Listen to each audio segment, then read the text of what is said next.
최근에 사유리가 결혼하지 않고 출산을 해서 사회에 큰 파장을 주고 있는데요. 이렇게 과감한 결정을 한 그녀에게 호기심이 생겨서 그녀의 프로필에 대해서 알아보았더니 방송에서의 모습과 방송 밖의 모습이 너무 달라서 크게 당황할 수밖에 없었고요.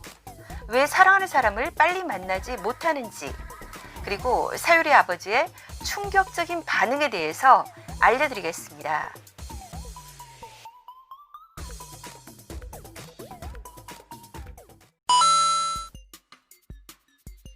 사유리의 본명은 후지타 사유리인데 한국어로 후지다 사유리 같아서 한국에서는 후졌다 사유리로 놀림받았다고, 이름 가지고 놀린 거 싫다고 밝혔습니다. 후지타 사유리 뜻은 등나무 밭의 작은 백합. 1979년생으로 2020년 기준 만 41세. 일본 도쿄에서 태어났고요. 신체는 164에 51.7kg. 혈액형은 O형. 가족은 아버지, 어머니, 오빠, 그리고 최근에 난 아들이 하나 있습니다. 학력은 일본 기독교 여자대학 졸업. 사유리는 유치원 시절에 토끼집에서 나오지 않아 유치원 선생님을 불안하게 할 정도로 토끼를 좋아했고, 초등학교 때는 개구리를 좋아하게 되었고, 중학교 때는 비파나무에 오르는 것이 능숙해서 원숭이라는 별명을 얻기도 했습니다.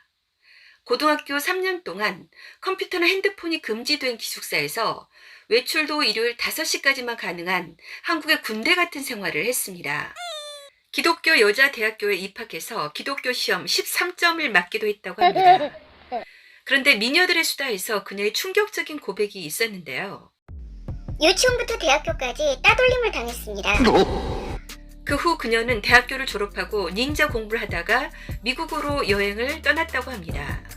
해외 유학파지만 영어를 잘하지는 못해서 주변 사람들에게 일본에서만 학교를 나왔다고 거짓말을 한다고 합니다.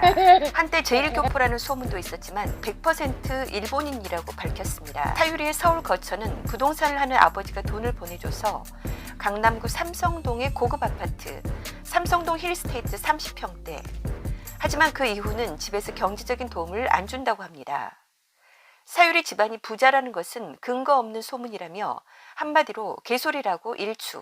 사유리 부모님이 미운 우리 새끼 등에 출연한 적이 있는데 딸처럼 부모님도 상당히 유쾌하고 개방적인 모습. 특히 어머니가 사유리가 살짝 놀릴 정도의 하이텐션 긍정왕. 아버지는 중후해 보이지만 은근히 장난기가 많고 사유리 어머니와 상당히 잘 놀아줍니다. 사유리는 엄마를 닮았다고 합니다. 외모로 보면 사유리 언니라고 봐도 될 정도. 오빠는 모델이라고 하는데 방송에서 나온 과거 사진을 보면 상당히 미남이고 지금은 살이 좀 쪘지만 그걸 감안해도 잘생겼기 때문에 게이들에게 구애를 많이 받았다고 합니다. 사유리가 오빠에게 너무 심한 장난을 많이 쳐서 한국에서 돌아오지 않기를 바란다고. 한국에 오기 전에 미국 뉴욕에 잠깐 있었는데 거기에서 한국인 친구가 많이 생겨서 매일매일 한국 음식을 먹었는데 거기서는 엄청 비쌌다고 합니다. 그 친구가 한국 음식은 한국에 가서 먹으면 훨씬 맛있고 훨씬 싸다고 해서 한국에 여행 온 기분으로 맛있는 거 먹으면서 3개월만 있을 예정이었는데 현재까지 계속 오래 있게 되었다고 합니다. 또한 엽기적인 그녀라는 영화를 보고 일본과 비슷한데 다른 한국이라는 나라의 매력을 느껴서였다고 본인의 유튜브에서 직접 말했습니다. 2005년쯤 한국에 왔다고 하니까 지금까지 무려 15년 정도 되었습니다. 한국에서 첫 방송 출연은 2007년 미녀들의 수다인데 거기에서 인기를 얻으며 다양한 방송에 출연했습니다. 4차원적인 사고와 활발하고 재미있는 모습으로 큰 인기를 얻었는데요. 지금까지 성공적인 방송 활동을 이어가고 있습니다. 그러나 사유리 부모님이 방송에 출연해서 원래 사유리는 어둡고 소심한 성격이었는데 한국에서 변한 것을 보면 눈물이 나온다고 했습니다. 사유리가 성격을 바꾸기 위해서 얼마나 노력했을지 짐작이 가는 발언. 미녀들의 수다 인기에 힘입어 2013년 MBC 금요와이드에서 사유리의 식탐 여행 코너를 진행했는데요. 다른 음식 프로그램과 다르게 사유리는 음식이 맛없으면 맛없다고 인정사정 없이 솔직하게 말하며 빅 재미를 선사했습니다. 2014년 JTBC 님과 함께해서 이상민과 가상 부부로 출연했는데 중고는 싫다고 발언해서 웃음. 2018년 미운 우리 새끼에서 이상민과 일본 도쿄의 사유리 부모님 집을 방문했는데요. 님과 함께해서 가상 부부로 출연한 적이 있어서 사유리 부모님은 노골적으로 이상민을 사위 대접하며 둘 다 나이가 많아 시간이 없다고 결혼을 재촉하며 손주를 빨리 갖고 싶다고 보채서 폭소. 거침없는 색드립으로도 유명한데요. 각종 방송 출연에서 자신의 가슴 크기에 제법 자부심을 갖는 모습을 보여주었습니다. 심지어 자신의 가슴이 수박만 하다는 발언까지. 우리나라 연예인은 아직까지는 이 정도까지 멘트를 못하는데 사유리가 일본인이라 가능한 애드립으로 생각됩니다. 일본 방송에서는 성적인 멘트를 마구마구 구사한다고 합니다. 2012년 트위터에서 사람들이 자꾸 날 보고 바보라고 하지만 나도 책 읽는 여자다라고 하며 서점에서 성형 없이 D컵 가슴 만들기라는 책을 읽고 있는 사진을 올렸습니다. 그런데 사유리는 운동을 안 하면 살찌는 체질이라며 운동을 열심히 해서 실제 몸매가 장난이 아닙니다. 사유리 특유의 목소리나 어설픈 한국어는 일종의 방송용 기믹이라는 얘기나 사유리가 한국어 발음을 원래는 잘하지만 일부러 컨셉으로 못하는 척한다는 루머가 돌기도 했습니다. 그러나 본인 유튜브 사유리 TV에 따르면 방송을 할 때는 평상시보다 목소리를 한 톤 높이기 때문에 발음이 더 좋지 않게 들리는 것일 뿐 일부러 더 어색하게 한국어를 발음하지는 않는다고 합니다. 라디오스타에서 나온 얘기인데 사유리는 소속사 없이 혼자 활동하고 있다고 합니다. 소속사에 들어가면 자신의 의지와 상관없이 계약 때문에 하고 싶지 않은 일까지 해야 되는 걸 잘 알기 때문이라고. 사유리는 4차원 사고로 유명한데요. 다만 방송이 끝나면 똑똑해진다고 합니다. 본인은 4차원으로 불리우는 걸 싫어한다고. 자신은 주관이 뚜렷한 것일 뿐. 사실 그녀는 개념 연예인. 방송 외적으로는 차분하며 상당히 다른 모습. 사유리의 트위터가 화제가 되었는데 생각이 깊고 진지한 개념 발언이 상당히 많습니다. 좋은 학교 다니는 남자 찾지 말고 네가 좋은 학교를 다녀라. 좋은 차 가진 남자 찾지 말고 네가 좋은 차를 가져라. 돈 많은 남자 찾지 말고 네가 스스로 돈 벌어라. 넌 가진 게 없으면서 상대에게 바라지 말아라. 엄마가 했던 말이다. 그리고 네가 그것을 하나라도 가지고 있더라도 상대를 절대 무시하지 말아라. 다소 우울하고 내면적인 글도 있고 사람들 간의 배려심에 대한 고찰 등 방송에서의 엽기적인 모습과는 완전 딴판이라 놀라울 정도.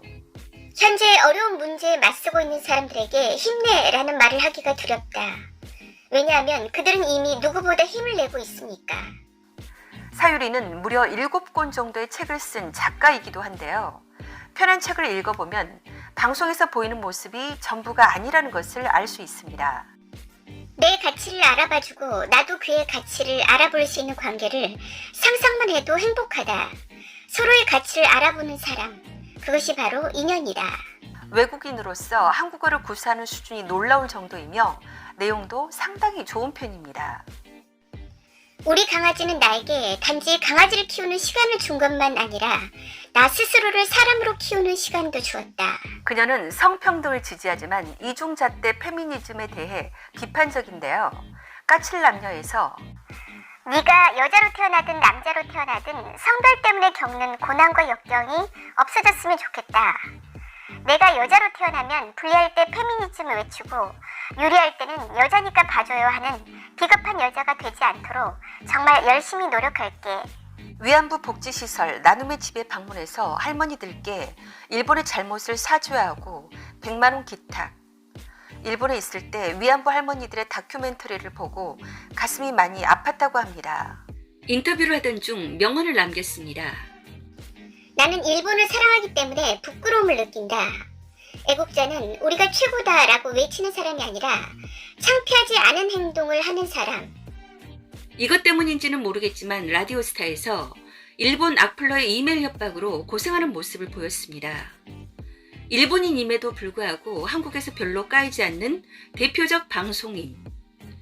우리나라에서 활동하는 일본 연예인들은 대부분 이런 문제에 대해서 말을 아끼는 편인데 사유리는 일본인임에도 불구하고 이렇게 용감하게 행동했습니다. 그로부터 4년 후 2012년 8월 위안부 할머니 복지시설에 추가로 3천만 원을 기부했는데요. 동년 9월 27일자 택시 출연분에서 나온 이야기지만 감자탕 CF를 찍고 받은 개런티 전액을 기부한 것이라고 합니다. 계속 남친 안 생기니까 사람들은 내 눈이 높다고 한다. 솔직히 어느 나라 사람인지도 상관없고 학교 안 나와도 어쩌라고. 차 없어도 오케이 바리. 키가 미라클 작아도 궁디 팡팡. 난 딱 한 가지만 심하게 따진다. 남자가 정신에게 자유가 있는지. 사실 그것이 제일 어려운 조건인지도 모른다. 사유리가 남자랑 결혼을 못하는 이유를 이렇게 언급했습니다. 남자를 잘한다. 그래서 결혼을 못한다. 몰라야 더 쉬운데. 남자가 거짓말을 하려고 하거나 속이려고 하면 내가 다 알게 된다. 그래서 싸우게 된다. 모른 척 해줄 때도 있어야 하는데. 사유리가 말하는 자신의 성격은 성급하고 집념이 강하다고. 집념이 강해서 그런지 드디어 일을 냈습니다. 2020년 11월 16일 사유리가 본인의 인스타그램에 깜짝 놀랄만한 소식을 알렸습니다. 결혼하지도 않았는데 출산을 했다는 것입니다. 2020년 11월 4일 무사히 아들을 출산할 수 있었습니다. 여러분께 감사한 마음 가득합니다. 지금까지 자신을 위해 살아온 삶을 이제 아들을 위해 살겠습니다. 싱글맘으로 한 아들의 어머니로서 미혼모가 되는 것은 쉬운 결정이 아니었지만 부끄러운 결정도 아니에요. 나를 자랑스러운 어머니로 만들어준 아들에게 감사하고 싶습니다. 그런데 사유리는 엄마가 되는 게 꿈이라고 라디오스타에서 이미 밝힌 적이 있습니다. 하지만 출산을 하기 위해 좋아하지도 않는 사람과 결혼하고 출산하는 것은 아니라고 생각한다고 했습니다. 아기를 갖고 싶었지만 일반적인 방법으로는 출산이 어렵기 때문에 냉동난자로 이미 은행에 기증해 놓았는데 나이 때문에 출산을 못할 수도 있다는 청천벽력 같은 말을 들어서 일본의 정자은행에서 정자를 얻어 시험관으로 임신을 해서 출산한 것이라고 합니다. 한국에서는 정자 기증을 통한 출산이 배우자 남성의 동의가 있어야 가능하다는 등 불법이라는 오해가 있었으나 사실은 합법이라고 합니다. 그러나 한국의 병원에서는 관행적으로 금지해왔던 것입니다. 기자가 직접 확인해 보니 대부분의 병원이 내부 윤리 지침을 근거로 불가능하다고 대답했다고 합니다. 어머니에게는 가장 먼저 밝혔지만 아버지에게는 임신 5개월이 지나고 나서야 말했다고. 아버지의 반응은 아빠는 무심하게 반응이 없었다. 신경 안 써 라고 해서 엄마가 화가 났다. 알고 보니 아빠는 사유리만 안 죽으면 행복하면 상관없다고 했다. 라고 아버지의 사랑을 밝혔습니다. 목이 메이네요. 이렇게 아이를 낳았다고 하면 차별을 받을 수 있기 때문에 숨기라는 얘기를 들었지만 아이에게 거짓말하지 말라고 가르치고 싶은데 자기부터 거짓말하는 엄마가 되면 안 될 것 같아서 밝혔다고 합니다. 엄마가 된 사유리는 비로소 행복하다고 합니다. 아침에 일어나면 애가 옆에 없을까봐 불안하다. 행복해서 이게 꿈이면 어떡하나 생각해서 자는 게 무섭다고. 난자 냉동 기술은 여성의 몸에서 난자를 채취하자마자 즉각 냉동으로 보관. 그 비용도 병원마다 다른데 검사 및 채취 등 한 번의 시술 과정에 대략 300만 원 정도 든다고 합니다. 그리고 연간 보관 비용도 30만 원에서 50만 원 정도로 추가 소요. 그 외 병원 첫 방문 시 난임병원에서 전체적인 난소 기능 검사까지 한다면 추가적인 비용이 들어서 만만치 않습니다.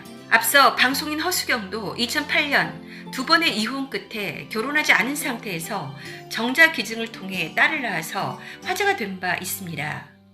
사유리의 비혼 출산은 뉴스에까지 여러 차례 나오며 큰 이슈가 되었는데요. 최근 비혼 출산에 대한 찬반 논란이 뜨겁습니다. 응원하는 사람도 많지만 좋지만은 않게 보는 시각도 있는데요. 여러분의 생각은 어떠신지요? 댓글로 남겨주세요. 스타디슈 무료 구독, 알림 설정, 좋아요, 댓글 공유 부탁드립니다. 감사합니다.